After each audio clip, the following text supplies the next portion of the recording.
Ladies and gentlemen, please welcome Director of Product Management, Vijay Ramachandran.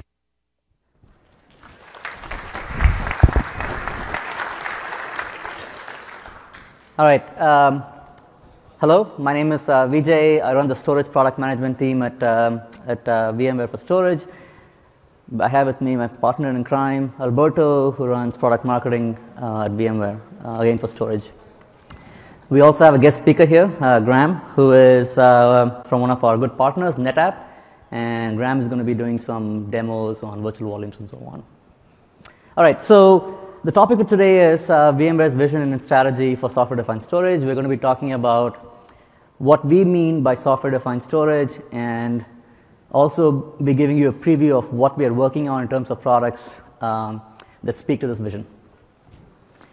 All right, so with that, a disclaimer, whatever we speak about here is all future-looking, directional, and so no commitments as to the exact time frames for these. All right. Okay, so on the agenda we have, I'm going to kick it off by giving you an overview of what software-defined storage means for VMware and list some of the key technologies that's sort of making up the software-defined storage initiative. We also have some deep dives on virtual volumes and storage policy-based management, which is when we'll have Graham come on stage, and we'll talk about virtual SAN as well. If we have time, we'll do a Q&A. Okay. All right. So to set the context, I'm sure if you have been to VMworld before, you've seen this before. But for us, software-defined storage is part of a larger initiative called software-defined data center, which essentially means that we want to provide at VMware, we want to provide the ability to abstract and pool infrastructure resources so that provisioning and management of these resources are simple and to a large extent automated. And so there are four components to the software-defined data center. On the compute side, we want to be able to extend our compute virtualization capabilities and virtualize all applications. On the networking side, we want to virtualize networking so that your network configuration and provisioning is fast and quick. On the storage side, which is the topic of today, we will show you how we're sort of transforming the way storage is managed and consumed from a vSphere perspective. And with all this, we want to ensure that we provide the right tools to automate management, day-to-day operations of these resources. So with that, let's turn to storage. So how many of you are storage folks in this room? And how many of you are vendors? Okay, 1/3 of the room is vendors. Okay, so the storage folks in this room would agree that demand for storage, managing storage has become an extremely complex proposition. This is mainly driven by the demand for storage, and demand for storage never goes down. We expect that by 2016, there'll be a 41% increase in the demand for storage. And with all these terabytes being consumed on the storage side comes a lot of management complexities, the biggest one of which is managing SLAs or application level SLAs. And what we mean by SLAs is not just performance and latency and throughput and so on, but also data services that need to be applied for these applications. And so the biggest challenge that we hear from customers is that, hey, I'm not able to meet the right level of SLA for the right application and the right level of data services that need to be applied for these applications. And there's also a bunch of other challenges like troubleshooting and provisioning and so on. Net is that the complexity of managing storage has become extremely painful, and SLA management is one of the top priorities that our customers have. And so the industry hasn't really kept quiet with all these challenges. In fact, it's responded in a pretty dramatic way. We're seeing a plethora of devices in the market today trying to address various aspects of storage management and storage provisioning and consumption and so on. In fact, if you go to the show floor right across this room, I'd say about 30 to 40% of the vendors that are showcasing the products are all storage vendors. And so there's a bunch of devices in the market today. And they all sort of fall into two categories, what we call as a hot edge and cold core. The hot edge is sort of more a performance-oriented tier, where your performance is not bounded by what the storage can deliver, but bounded by CPU and memory. Typically, the devices deliver low latency, and we're seeing that flash is dominating this tier of hot edge, what we call as hot edge, essentially a performance-oriented tier. Now, the cold core is more capacity-oriented, and we're seeing an increasing use of cloud-based storage in this category. A lot of commodity-based scale-out storage is coming into this category. But at a high level, all devices that you will see at this show and in the industry are sort of fall into these two categories. On the hot edge side, we are seeing an emergence of hybrid type devices with flash and HDD, all SSD storage systems, all flash, and there's a difference between those two. And increasingly, we are seeing the emergence of x86 server-based storage. And I'll get back to this in a second, but essentially, I'm going to make a case in the next slide on why x86 server-based storage is sort of a good candidate or a good fit for this hot edge space. And on the cold core side, we're seeing scale-out storage, as I said, cloud-based storage, and also on-prem object-based storage. So double-clicking on the x86 server-based storage, we believe that this type of technology is a prime candidate for the hot edge. And there are a number of technology trends that we're seeing in the market that's sort of making this possible. For one, we're seeing greater CPU densities. There's a lot more cores in a CPU. What that means is that the CPU can do a lot more than just serve compute. It can do things like storage management and storage, end-to-end storage solutions. We're seeing the advent of high-density flash, which is making flash a viable, persistent storage tier on the server side. And with all the high-density flash coming into the market, we're also seeing a plethora of interfaces that you have an option to choose from. Things like PCI Express, DIMM-based flash cards, NVMe. It's a new standard for PCI cards, and also SAS and SATA-based cards. So essentially, what this means is that on the server-based storage side, you can use flash to sort of tune your storage solution to various performance levels using these types of interfaces. So anyway, so the net is that with all these technology trends happening, it's leading to a new emergence of a new form of storage that's a server-based, what we call a server-based storage. And when you combine the hypervisor to that server-based storage, it's leading to what we call as the hyper-converged hypervisor or hyper-converged storage. And we'll talk a lot more about the hyper-converged storage that we are developing and we are building called virtual SAN in the next section from Alberto.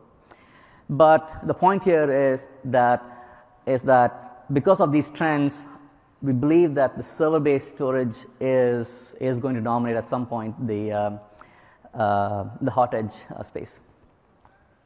So now getting back to the plethora of devices that I said that we're seeing in the market, with all these devices coming into the market leads to a lot of challenges. The consumption model that we're used to on the storage side has to evolve to take into account all these different devices that's coming into the market. And the legacy operation model just doesn't work anymore. And the challenges are on both sides, both on the storage side, which is the storage provider, as well as on the consumer side, which is vSphere and applications. On the storage side, or the storage, or on the producer side, the biggest challenge is device management. There are so many devices in the market, so many devices in your data center, and each one has its own unique way of doing device management. And you have to have expertise to be able to manage each of the devices. Even if you have those devices to solve point problems, you have to somehow find expertise to manage these devices. And on the consumption side, there are a number of challenges. The biggest one of which is, or what it starts off with, is the granularity of data management. Today, the unit of data management is the LUN, or a volume, which is typically pre-provisioned, pre-allocated, and static. And data services are applied to these pre-allocated abstractions beforehand, without any knowledge of what the application actually requires. So when you provision a VM or an application, it gets placed on a pre-allocated static LUN or a volume. And it inherits all the data services from that LUN or a volume. And in effect, what we're seeing is that the VM is kind of tightly tied to this VM. There's no way to customize your data services and SLAs for that specific VM. And once your VM or your VMDK or your data that pertains to your VM is placed on the LUN, it's hard to move it. It's hard to do anything with it. You're sort of stuck with it.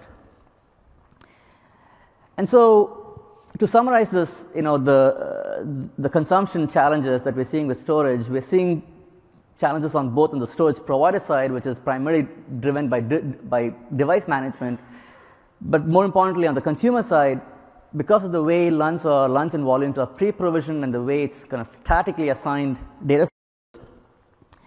The LUN provisioning cycle, and from the time your LUN is provisioned and given to your vSphere admin takes a long time. And you also lack granular control of the SLAs. So with this, we believe that the vSphere is in the right spot in the infrastructure stack to sort of solve this storage consumption problem. So vSphere is close to the applications, so hence it sees all the IOs that goes through it, and hence it has the opportunity to understand what the application requires. And looking down, vSphere by design, it's hardware agnostic and has a global view of the underlying infrastructure. And so we believe that we have an opportunity with the hypervisor or with vSphere to revolutionize the way storage is consumed and managed. And there are two components to this. On looking down, we believe that the vSphere is the right spot to virtualize the data plane, i.e., to be able to abstract and pool the underlying infrastructure and provide a consistent storage presentation model up to the consumer, which is your vSphere or your application. And also because we abstract out the underlying, abstract away from the underlying hardware infrastructure, we have an opportunity to make your VMDK or your application the primary unit of data management. Okay, and I'll show you how we do this. And on the application, on the consumption side or the application consumer side, we have the opportunity with the hypervisor to provide a consistent consumption model where an SLA is applied on a per application or a per VM basis, and somehow magically those SLAs are met as long as the VM is alive. So we have an opportunity to make your consumption model consistent across any tier of storage that you have underneath. Now, so far I've talked about a lot of things of what we can do and a lot of theory, so let me just turn for a second to how we're actually implementing this for one type of storage system, which is external storage system, NAS or SAN. So with NAS and SAN, what you have today are multiple devices with its own LUNs and volumes and own device management. There are two components of software-defined storage that we're implementing that sort of solves this problem for external storage. The first one is what we call a storage policy-based management. And the idea of storage policy-based management is to capture the requirements of an application or a VM into simple policies. So in this example that you see here, a VM that's going to be provisioned has a certain capacity requirement, certain performance requirement, it has a certain availability requirement, data protection, security, and so on. And those requirements are captured in policies, what we call as policies. On the second component of this solution is what's known as virtual volumes. You heard this at Pat's keynote today.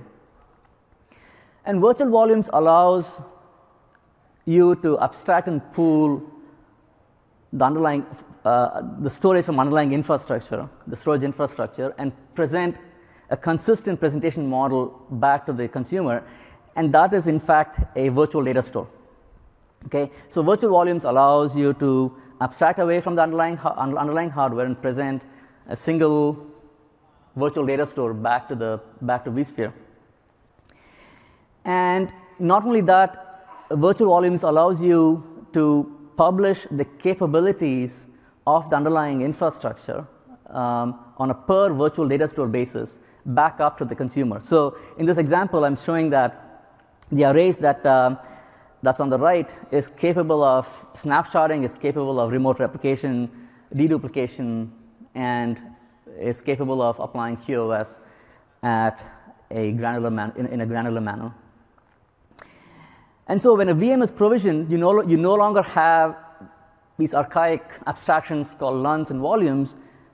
Your VMDK is managed natively by the storage system with virtual volumes. So what happens with virtual volumes is that we do away with this notion of LUNs or volumes and make your VMDK a first-class citizen on your storage system. And hence, when a VM is provisioned, it's provisioned as VMDKs on your storage system, and the right level of SLA and data services are applied by the array natively on a per VM level.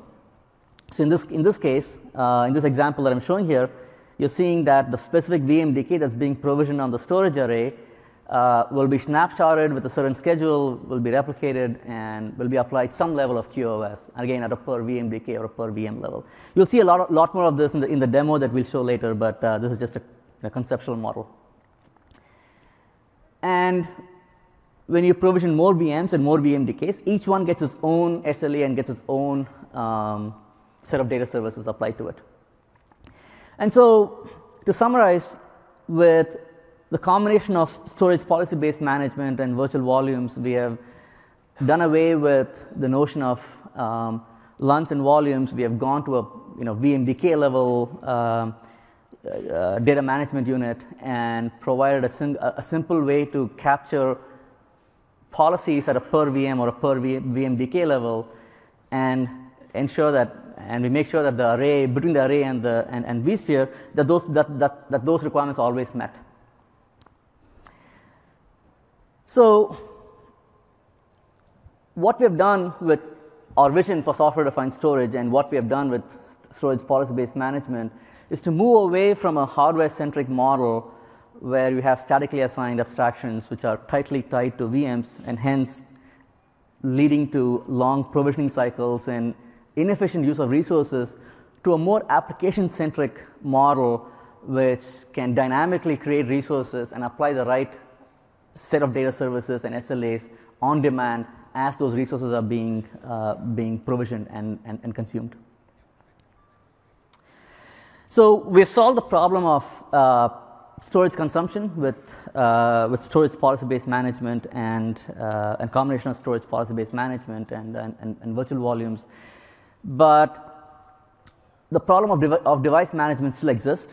So our goal within VMware is to collaborate with our partners to solve this problem. So as an example, we are working with partners such as EMC and NetApp, where their device management products such as Viper and NetApp on command plugs into our framework and provides a common way to manage devices across a heterogeneous storage infrastructure.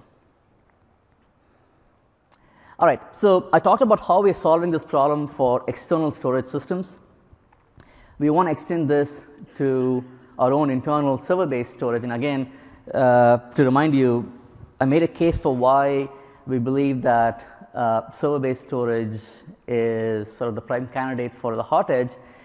And the idea here is that the exact same storage policy-based management that I talked about with virtual volumes applies to vSAN in exactly the same way. In fact, if you can experience this for yourself, if you do any of our hands-on labs for both vSAN and vVol, you'll see that when you provision VMs on those, either it's vVol or vSAN, it's exactly the same model, exactly the same way to provision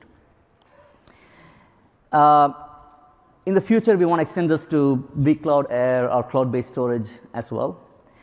And if our customers have invested in upper-level management services such as vCloud Automation Center, or OpenStack, storage policy-based management works very well with those frameworks as well.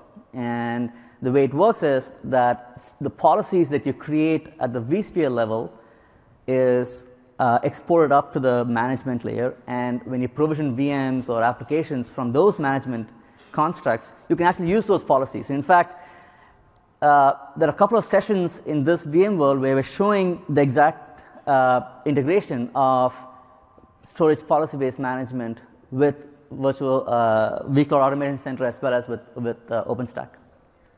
So you can go and see for yourself how this all ties together. And so to summarize and to finish my piece here,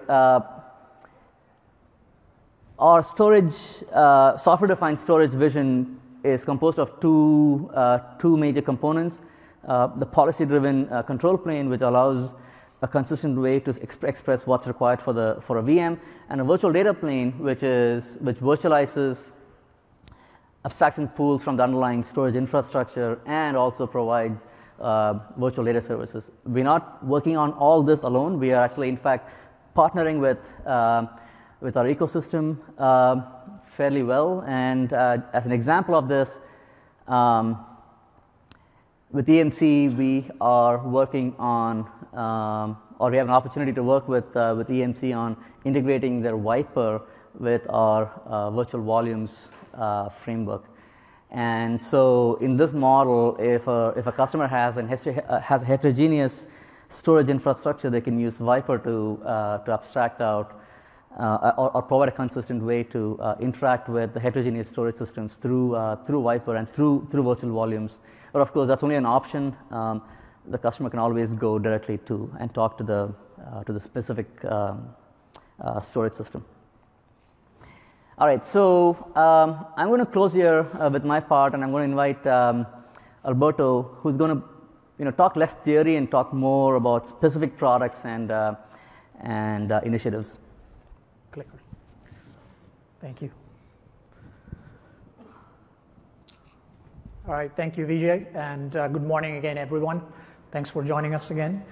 So Vijay talked about the vision, what is software-defined storage, why we need it, how, and what problems it solves. Now we can go a little deeper into some of these technologies that will incarnate the vision. And we'll start with virtual volumes in particular. And in a couple of minutes, I'll invite Graham on stage to give us a demo of NetApp's implementation of virtual volumes. And then we're going to spend some time talking about virtual SAN. So without further ado, what is virtual volume? Vijay gave you a high-level overview of what it is. If I have to describe it in a way that my 3-year-old son can understand it, I would say that virtual volume allows the virtualization layer and storage to speak the same language. It's an industry-wide initiative, and the ultimate goal is to solve the data management misalignment that today exists between storage and virtualization. And so the ultimate result will be, as Vijay explained, that the virtual disks becomes the core foundational unit of data management across the two tiers. We're going to make this happen through a couple of things, in a couple of ways, but primarily what we will implement is that virtual disks will be natively represented on your external storage devices without the needs of LUNs and volumes. And the storage arrays will be able to instantiate, control, and operate data services on a per VM basis using native storage array capabilities. All this without impacting your data protocol transport of choice, so you can continue to use your fiber channel, iSCSI, or NFS. Let's look at the architecture in a little bit greater detail. So to enable this new operational model for storage, we're introducing a new management integration framework that will allow us to achieve this VM-centric operation.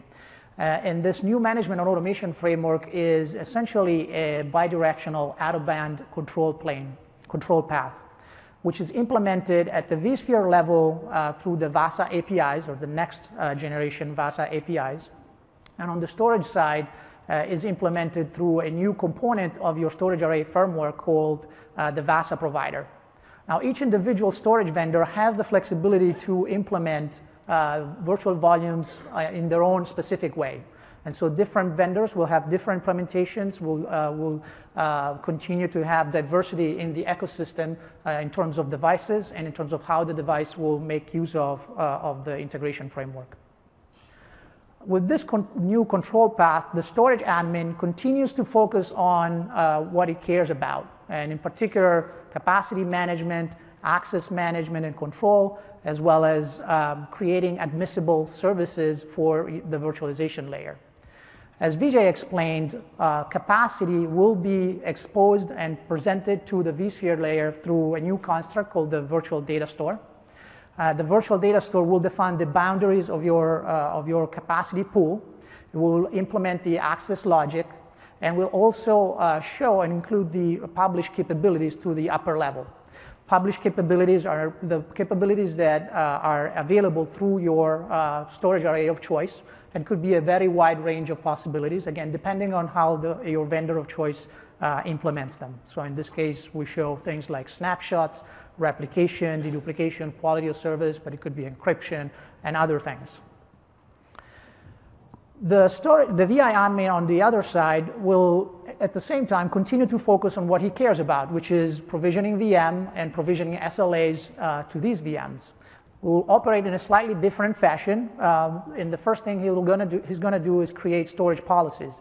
These storage policies are basically the manifest of what the applications needs from a storage standpoint. It captures combinations of the available data services that the storage admin made available through the control path. Now, you can create individual customized policies for each individual VM as you provision them, or as we hear from a lot of our customers, standardize on templates that deliver classes of services, so gold, silver, bronze, for example. As you provision your VMs, you will assign a policy to the VM and provision the VM against one of the data stores, virtual data stores available in your environment that can satisfy the policy requirements. As you do the act of provisioning now, the control path will essentially do a couple of things. One, create a virtual volume natively directly on your storage array. And two, instantiate all the data services that are necessary to fulfill that policy. It is very important to note that the virtual data store is a very different construct than traditional LUNs and volumes. As I said initially, it's a purely logical pool of capacity. It's very flexible. It has no dependencies on the underlying infrastructure. You can have one virtual data store per array or multiple, depending on how you configure it. Or you can have one virtual data store span multiple arrays. It is also very different in the way it allows you to consume data services.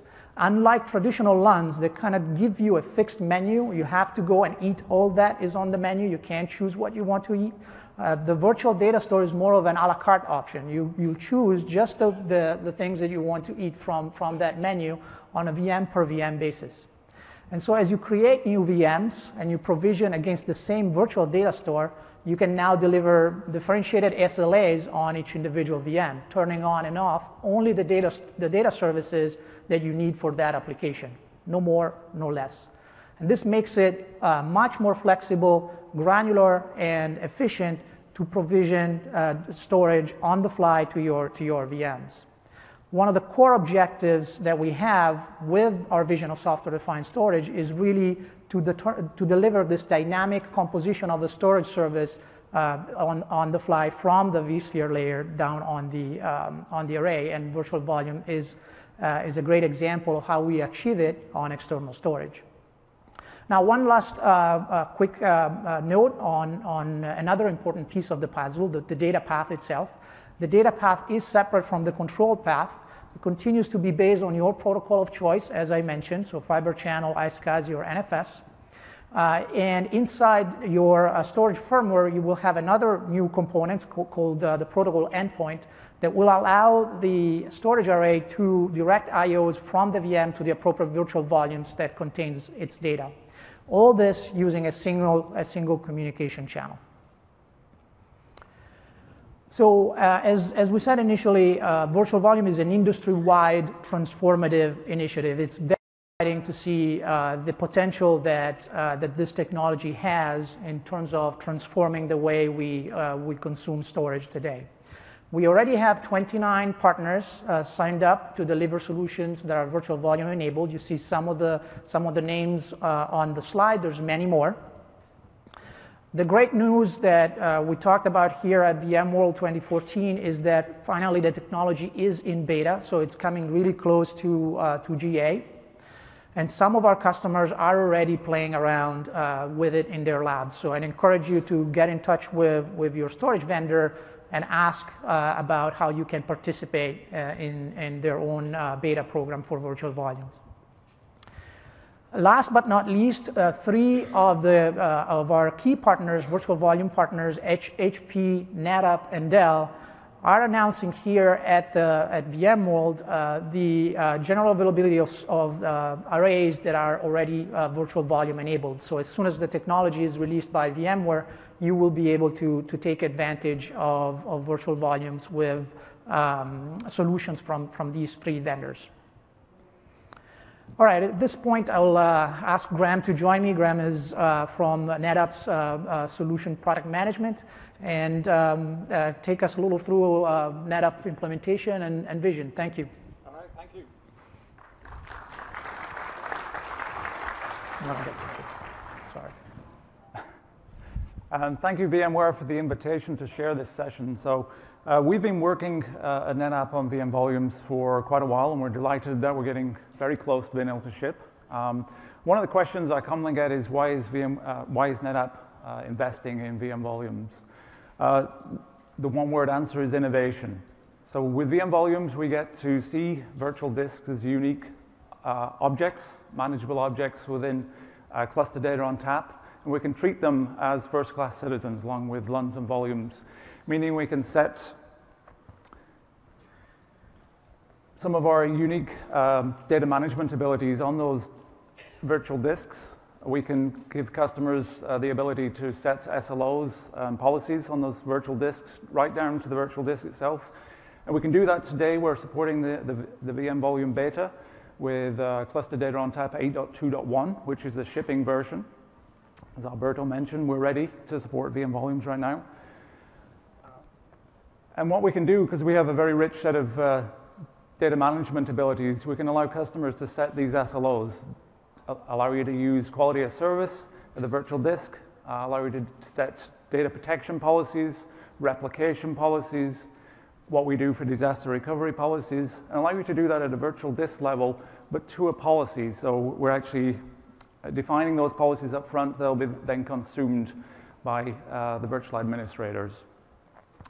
So what I'm going to do, there's a demonstration that's about 3 minutes long. But before we do that, I just wanted to talk about how we set up VM volumes, at least on NetApp's cluster data on tap. So the first thing we'll do is actually build some flex vols, in our case. Basically, these are volumes on our storage device. And we're going to configure and build a vVol, or virtual volume data store. So for that data store, it's going to be one or more flex vols. And the abilities of that data store and the capacity of that data store are basically the sum of the volumes we've created. So we could create some volumes on, say, flash media. We could create some volumes on SATA or SAS. So we can structure it by disk type to give some sort of performance levels. We can have some volumes being replicated. Some volumes have data protection policies around them. Some are in synchronous replication. Some may be in async replication. But the sum of all those abilities are what will be available and advertised up to vSphere through our vVol data store. And that advertisement goes up through the VSAN control plane we talked about. So once you've done that, and these first 3 steps are really defined by either a storage architect or an IT architect to actually set up the capabilities and what's going to be needed by applications. And then the third step here is to define the VM storage policy. So VMware has been shipping VM storage policies for a couple of releases of vSphere now. And these work very similar to what you've probably seen today, and we'll see that in the demonstration. So as I create this VM storage policy, I'm going to pick from a set of abilities that NetApp is advertising to vSphere, and then I'll create the VM storage policy, which will then get used by the VM administrator. So these first 3 steps, probably things that you only want to do once or twice. They're going to be then locked down probably by role-based access control. And then the guys who are then responsible for provisioning virtual machines, maybe you want to create a new SQL server. This guy will pick basically the policy for databases. So he'll choose from a list of policies that are predefined, and he'll select a database. Very, very easy. For an Exchange server, he might select one called email. So it's very easy for the VI admin to actually use this, make sure the virtual disk is going to be provisioned on the right class of storage. So it actually makes the day-to-day life simpler. And then when we've done that, once the virtual administrator asks for a VM to be created, he's going to say, this guy has 2, 3, 4 virtual disks, and they're going to be in this policy. The virtual disk can actually be in different policies per a VM. Once he's defined that, that is then sent down the control plane to VASA. VASA is then responsible for where we create the virtual disks within cluster data on top in our case. And we'll provision them to meet the SLO, but do so also at the lowest cost. So if the SLO didn't need flash storage, then we'll put it on a lower class of storage because that's lower cost. Then we've provisioned to that policy, we then check whether it's compliant to that policy. And if we ever go, for whatever reason, something's maybe replication links down, and we're no longer replicating that volume, we will actually send an alert up to vCenter that that's gone down, and you will then be alerted immediately to that. It may be that there's something changed within the system. Maybe the policy now for this VM has actually changed. Maybe it's an application which became a lot more popular. You've got a lot more users on it now, and it needs to move to a higher class of SLO. So if you do that, you'll obviously come out of compliance to where it was originally provisioned. So in many instances, we can remediate that and do things like moving the virtual disks to the right class of storage and do that automatically for you.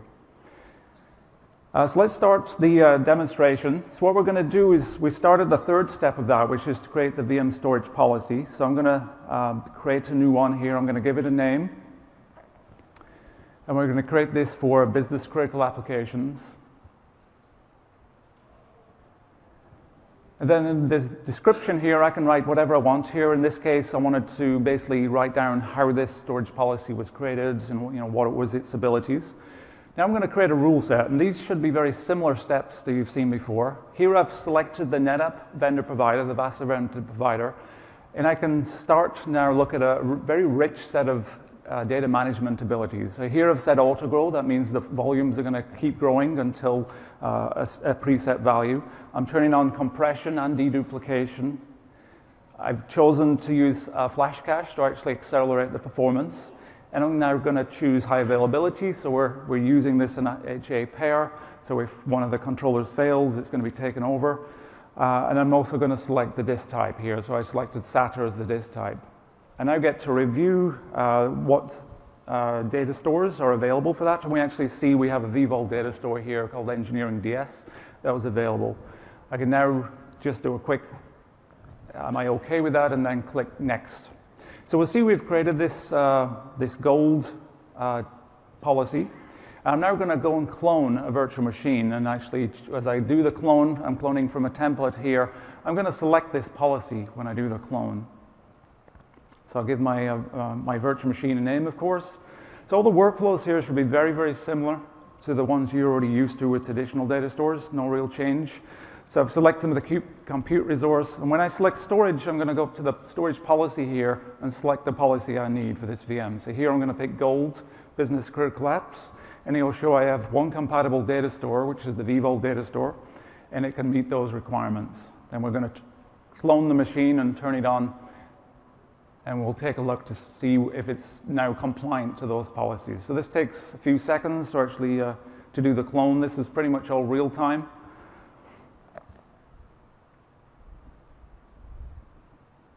All right, so we now completed, and we're going to take a look at the summary of this and then check compliance to the storage policies.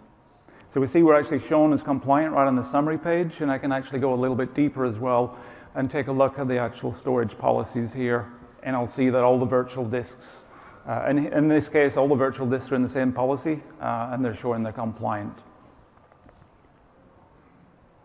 So the last thing we're going to do in the demonstration here is just take a quick snapshot. So with snapshots, with VM volumes, they're offloaded to the storage device. So in this case, they're going to be offloaded to cluster data on tap, and we'll actually see in this demonstration just how quick that is. So I'm just giving it a name. For the demo, we'll call it NetApp Snap. And we'll take the snapshots, and we see it jumps almost immediately to 100%. And then as the screen refreshes, and if you look at I don't know if you can all see this, but from the start and completion time, it was 0.03 of a second that was measured by vCenter. Then we just take a quick look, and yes, we see we've taken a snapshot here, and when it was taken, and the summary of that. All right, thank you.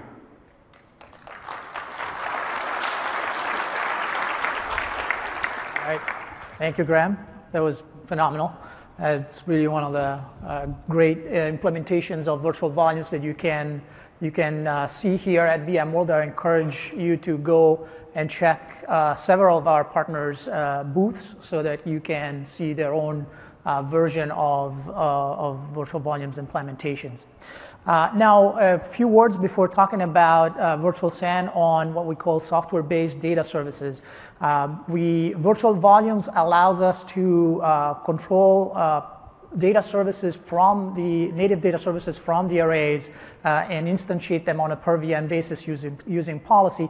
There's another classes of services, data services delivered through external appliances or software such as caching or appliances for data replication that are external to the storage array. Now, also for this very commonly used class of data services, we want to make sure that we'll be able to control and instantiate on a per VM basis applying policies.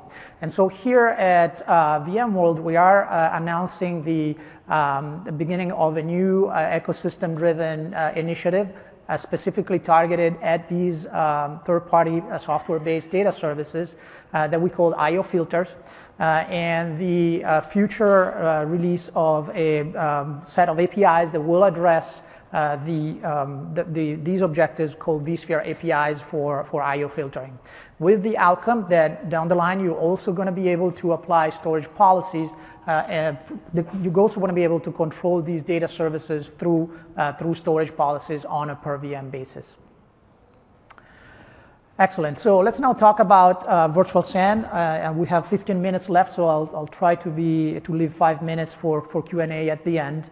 Vijay at the beginning of the presentation talked about the importance of x86-based storage and the emergence of hyper-converged infrastructure, hyper-converged storage as a key trend in the market.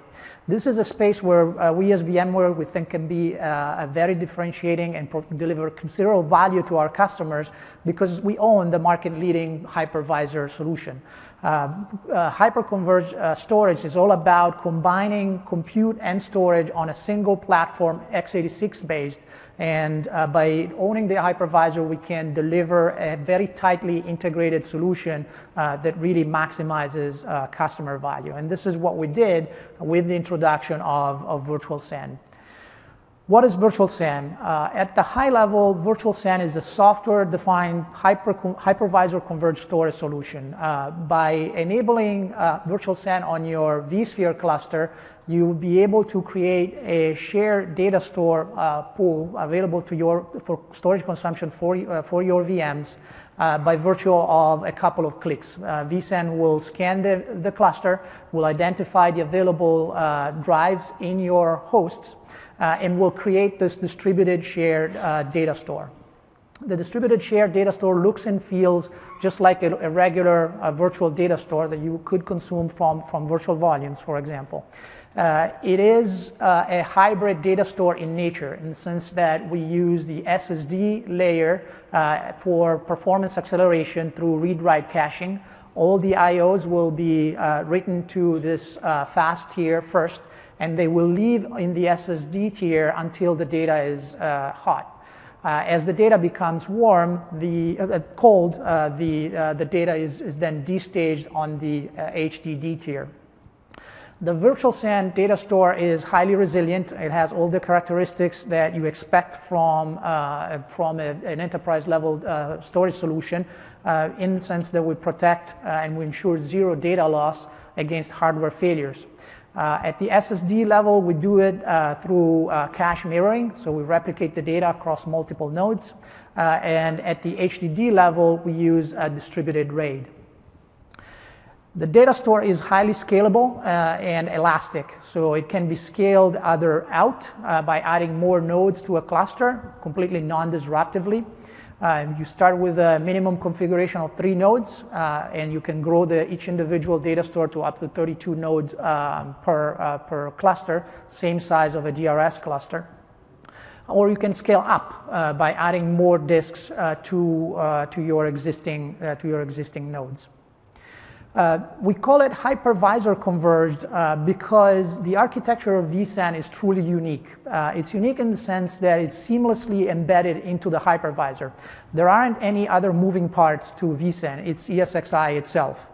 And so this gives us the opportunity to deliver very high performance with minimal resource consumption. It's critical for this type of storage to continue to be able to deliver to minimize the impact on x86 compute and memory resources so that our customers can continue to achieve very high level of consolidation ratios. And so what you will find is that to run the virtual SAN software, you consume on average less than 10% of the CPU cycle in the order of 10 gigabytes of RAM. So minimal resource consumption and still achieving very high level of performance. The virtual SAN data store is completely VM-centric, and so it's designed really to be optimally used for VM consumption. It integrates from a management standpoint with storage policy-based management, as Vijay was saying. And so everything is controlled through policy. And it's very deeply integrated with the entire VMware stack. One of the core design principles that we had for virtual SAN was to make it extremely simple for anyone who's using vSphere to deploy a vSAN cluster managed storage directly from the vSphere UI. And so as you can see now, with virtual SAN, you have a new option on your cluster controls where you can turn on vSAN in just a matter of a couple of clicks. So you flag turn on, click OK, and then the installation and the configuration of the data store happens completely automatic. Now we also support manual mode if you want to select the individual disks. vSAN offers a single pane of glass management vision. It is completely embedded from a workflow standpoint as well as a UI standpoint with vSphere. So as you look at your clusters with vSAN enabled, you now find information around the status of the cluster, how much you consumed, and what is going on. As I said initially, vSAN is deeply integrated with the entire VMware stack. So this starts with vSphere itself. vSAN supports all the advanced capabilities that come with vSphere, starting with vMotion, vSphere HA, DRS, and storage vMotion. So you can leverage storage vMotion to migrate VMs in and out of vSAN data store, either to vSAN data store or to any of your other storage arrays. From an advanced data protection standpoint, we support vSphere native data services, very simple to use, again, directly from your vSphere UIs, vSphere snapshots, vSphere link clones, vSphere data protection and data protection advanced, or any backup solution that is integrated with the VADP APIs. And for remote replication, in the current release, we support vSphere replication for asynchronous remote replication. Looking up the stack, we seamlessly interoperate and integrate with View. View is a very important use case for vSAN. It'll be extremely easy to configure and deploy VM policies for your virtual desktops using View on vSAN. It's interoperable with all our management stack, and in particular, I would like to single out vCOps and vCloud Automation Center. And from a disaster recovery standpoint, in addition to vSphere replication, you can layer on top SRM for the automated orchestration. And we already talked about storage policy-based management. So we get a lot of questions from our customers. Where should we use it? What are other customers doing with it? What are the most common use cases? I would say there's a wide range of use cases that I've seen customers deploying since the release of the product in March. These four are kind of the four typical ones, the most recurring ones. Starting with VDI, hyperconverged infrastructure is really ideal for VDI for a couple of reasons. One, it offers very high level of IOPS at very low cost. So the cost per IOP is extremely low and handles very well the peak profile of your VDI deployment. Also, the scalability model is very suitable for VDI. You can scale from small deployment in POC to full production, large deployment, very granularly, one host at a time. Tier 2 production or environments that fit within the envelope scope of the performance that we can deliver through vSphere-based data services. So a couple of 2-3 snapshots per day per VM and 15 minutes minimum RPO through vSphere replication for remote replication. Disaster recovery with the integration with SRM, and staging and test dev environments are the other two. Now, what's interesting about vSAN is that the ecosystem is also innovating around it, and it's recognizing the importance of this new tier in the environment. And I'd like to single out a couple of new solutions that are being brought to market by some of our emerging partners. Maginetics with their virtual SAN file services, and that enables file service provisioning and consumption on and from a data store, from a vSAN data store, either on-premise or from a hybrid cloud deployment. And Nexenta with Nexenta Connect for VMware Virtual SAN, again, enabling easy provisioning of file services from a vSAN data store. I encourage you to go and visit the booth or contact these guys to learn more about these additional capabilities. Now, another question that we hear, that we get asked a lot around vSAN is, how do I deploy it? What are my options? As I said initially, vSAN is a software-based solution, so it's completely hardware independent. It works with any x86-based server that is compatible with vSphere. We also offer the broadest spectrum of possibilities in terms of developing and deploying the software, starting with a component-based approach where you can mix and match the parts to the host based on your choice, based on a hardware compatibility list that we make available online.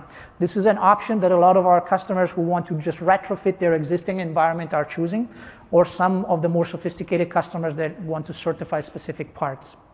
The second option is what we call virtual SAN ready nodes.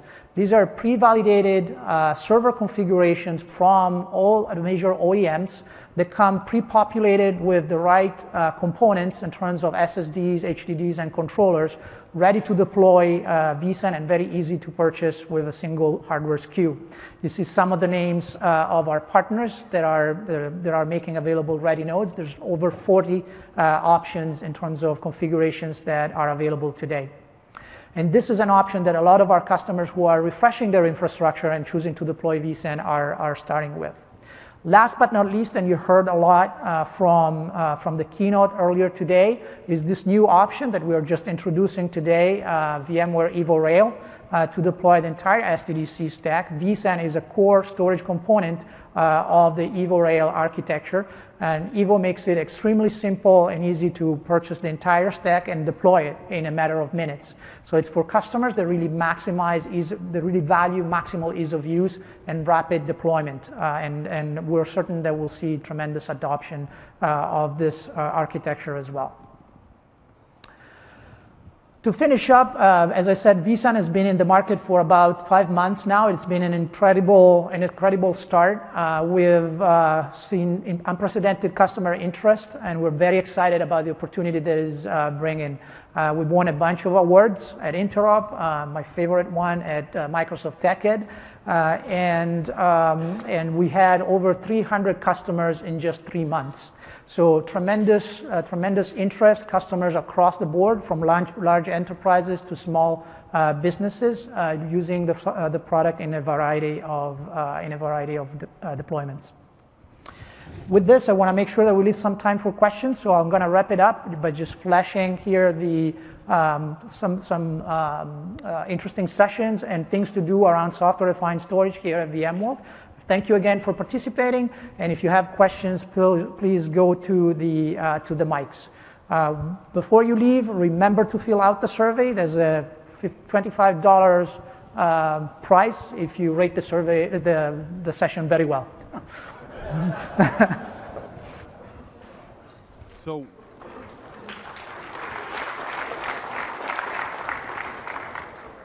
yes.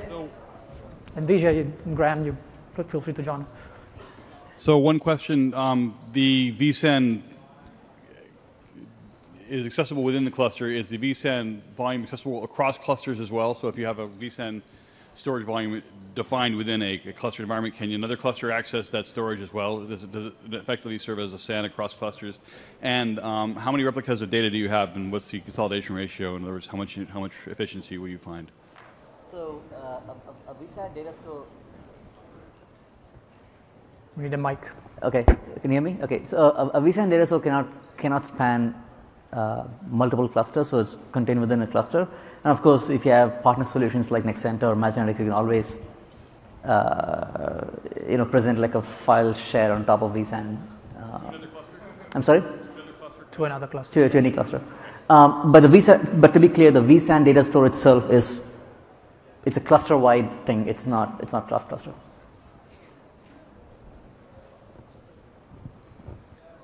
Yes, I noticed in the vVols slides from NetApp that there was an initial configuration step where you needed to create actual storage pools, was my understanding, with specific capabilities. Is that something that you see being able to skip eventually?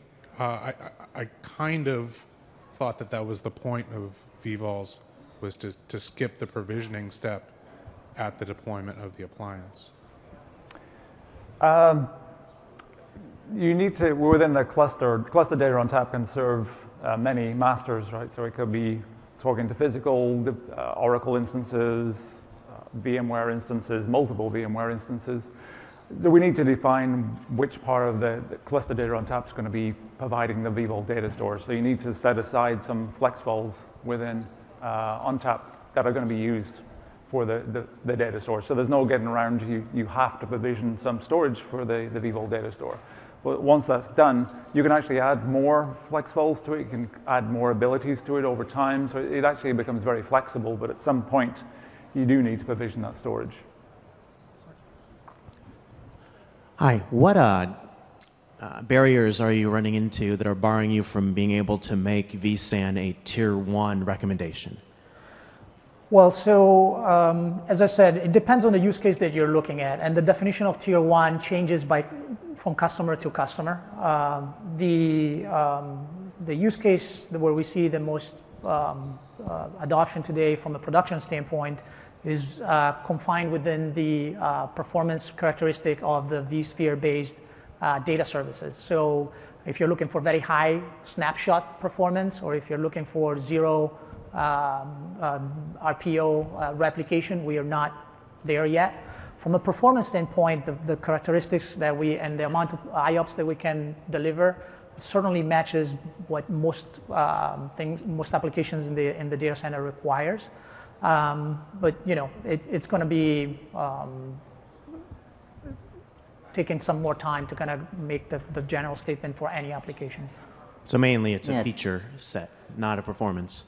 It's mainly a data services aspect, yes, for this release. And we're certainly investing in eliminating those barriers. There's also an aspect of customers being a little bit conservative, adopting a new solution. So we don't see a lot of customers jumping into mission critical applications right away with a new storage software. So there's just also normal adoption cycles for software. So you mentioned earlier that vSAN can take average of 10% of the compute from each host that's participating in that. And I think I'm more interested in the average would be some of the surges when you really have high demand. That's when the VMs are going to be driving I/O. what are some of the more trends on the upper side, 20% or whatever? Because that can be pretty expensive if you're consuming Oracle database compute or something. I think the answer to that is not simple because it depends on your sizing. So when you deploy vSAN, we expect that customers will go through a sizing exercise just as they would go through with any other storage system. So you have to account for some, leave headroom for surges and so on. But the point, the point of the 10% was to show that because vSAN is inside the kernel, our use of resources is the most efficient that can be in for these types of solutions, and hence we will not use any more than what we need to. But as with any other storage system, customers need to go through a sizing exercise, and we would expect that to happen with vSAN as well, to account for that, for the headroom. Anything else you want to add? I think we received the. Okay. That's it. Okay. We're going to stick around here for more questions. There's one more.